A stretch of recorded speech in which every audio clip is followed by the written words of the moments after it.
小先生说话很谦虚，夜深花开的时候，他总要谦虚地说上两句。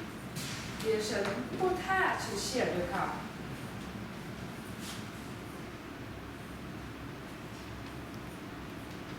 哇，你字写的真好。写的不好，写的不好，瞎写。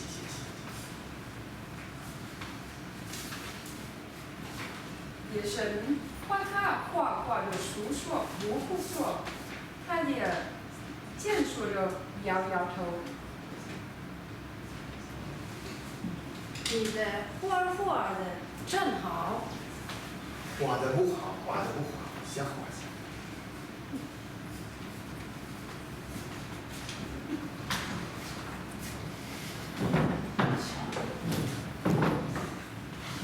这种客气或气话成了他的口头语。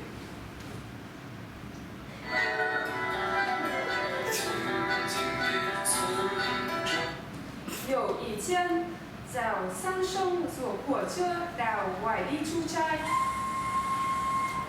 这里睡觉的时候，他打起了呼噜。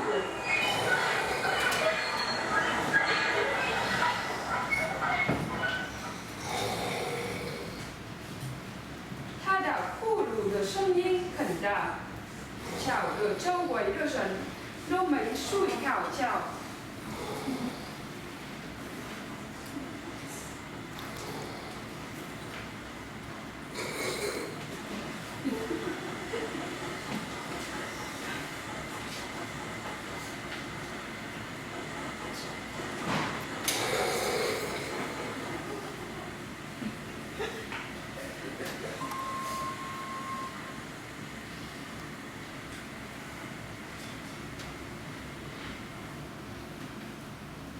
第二天早上，通车的路客见他苏醒了，老要他说：“你夜的呼噜打得真像。